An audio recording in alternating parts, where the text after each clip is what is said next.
This is the Nokia E65, the latest in the Nokia E series range. It was announced at 3GSM in Barcelona a few weeks ago, and unusually for Nokia is available immediately. It's available in most online stores now and should be coming to most European networks sometime in the next month or so. The E series range of phones are aimed at business users. They tend to put voice and mail functionality at the forefront of their proposition, but the E65 is a little more voice orientated than email due to the fact it doesn't have a QWERTY keyboard like say the E61 or the E90. The E61 is a sliding device, as you can see here. It's got rather a satisfying clunk as you slide the slide up and down. As you can see, there's a full keyboard at the bottom, and one of the interesting aspects of the E65 is these One-Touch Keys. These include a quick key for getting to contacts and then taking you back to your original position, the standard S60 key, a mute key for use in conversations, and perhaps the most interesting, the conferencing key. This allows you to quickly set up conferences either through a dedicated number or through picking contacts from your address book. You have to remember that conferencing on GSM networks does depend on operator support, so this may or may not be enabled if you buy the phone. The other interesting aspect of the E65 compared to other E-series devices is the inclusion of a camera here. It's 2 megapixels, so it's not really top of the line and only produces adequate results. It's comparable to something like the E70 and is maybe a bit below the N70.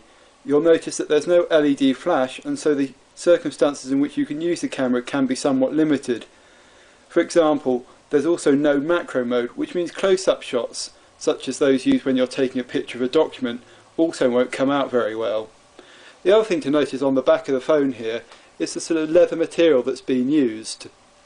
This is one of the nice aspects of the E65 compared to some of the other E-series devices. It feels a lot more style conscious, and most people wouldn't be ashamed to carry this phone around with them. I actually think this is why the E65 may be one of the better sellers outside the enterprise market. It's a nice looking phone and it's got pretty good functionality. As with other E-series devices, the E65 has messaging at the heart of its offering. The device supports multiple push email systems such as Microsoft Exchange, Nokia IntelliSync and BlackBerry Connect. Most of these put an extra inbox in the messaging application for accessing email from these systems. They also allow for the synchronization of contacts and calendar in most cases. Because of the inclusion of Wi-Fi, the E65 is also a good VoIP device. It uses the second version of Nokia's SIP software, which includes support for NAT transversal techniques. In reality, this means it supports a greater number of SIP services, such as Gizmo and SIP Connect, as well as almost any other that uses SIP standards. It also includes the Nokia Internet Calling application, which allows you to set the default calling type when registered on a SIP service to Internet calls. So what this means in reality is that if you're in range of your home Wi-Fi, your phone will default to making Internet call types. This means you don't have to worry about what type of calls you're making and will help save costs. That's attractive to both consumers and enterprises. For enterprises, they'll be combining them into PBX systems, and there'll be custom versions of the E65 that may change the My Own key out to have something like a corporate PBX key for initiating voice calls, or similar.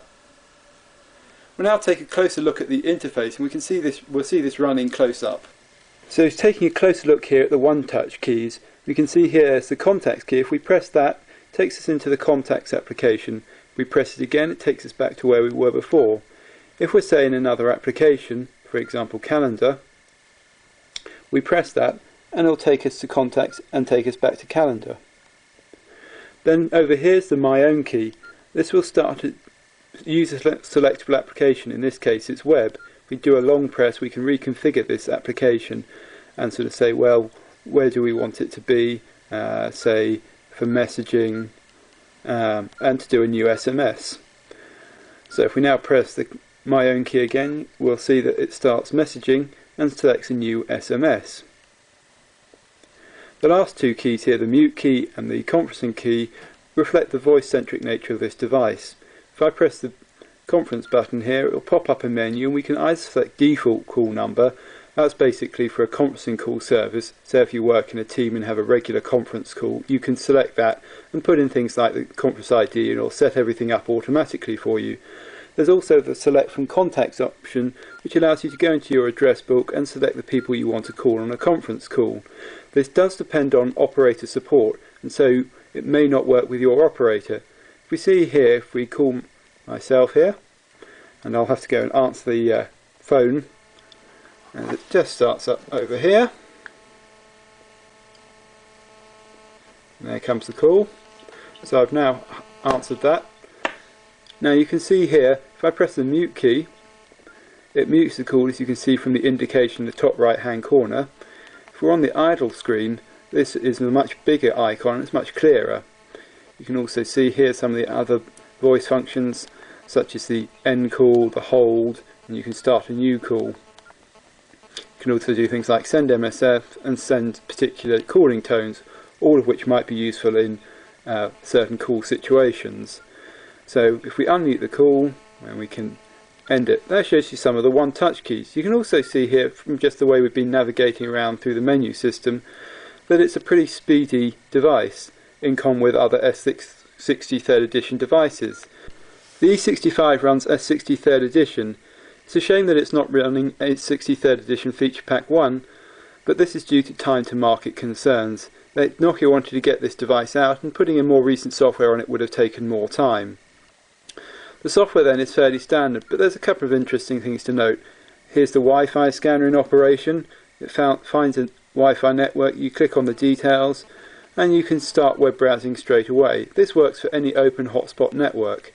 You can also see here in the Office folder, there's the usual Quick Office application, as well as Teams, as well as this handy search utility, which can be used to find various things. So if we, for example, want to find all the JPEG images, we just put JPG, do a search, and we can see here that at the bottom here, 99 files have been found, as the screenshots I was taking earlier. We bring one of those up.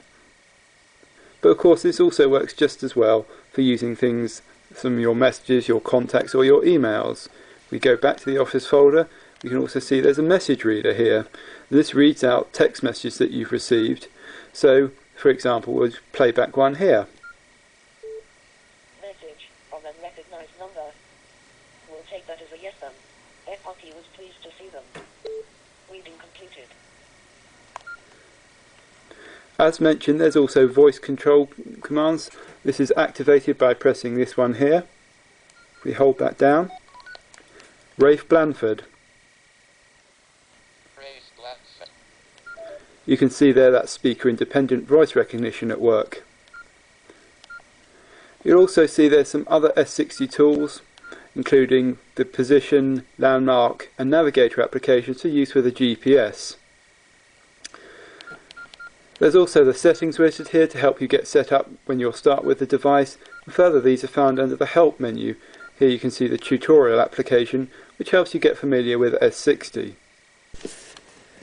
So to conclude, the Nokia E65 is a nice device. The size is particularly attractive and the design isn't bad either. It may not match some of the features of the top-end devices, such as the Nokia N95, but it still packs a powerful punch. We can see the size thing that I was talking about if we compare it with some other devices. Here, for example, is the Sony Ericsson M600, or the bigger brother of the E65, the Nokia E61. You can see here there's quite a size difference, and so for people who just want a device to slip into their pocket, the E65 is going to be very attractive. I think that this will be one of the best sellers of the E-series, simply because it's more mass market appeal. This really is a mid-tier device, and at €370 it's pretty attractively priced as well. It's not all good news, however. There is a slightly smaller screen than standard on some of the other S60 3rd edition devices, and the multimedia features really aren't too hot. The camera at 2 megapixels is okay, but the music player is somewhat let down by the inclusion of a mono headset in the shipping device, with the shipping device. However, if you're looking for a device that puts voice first but also has good email capabilities, it's certainly worth taking a look at the E65.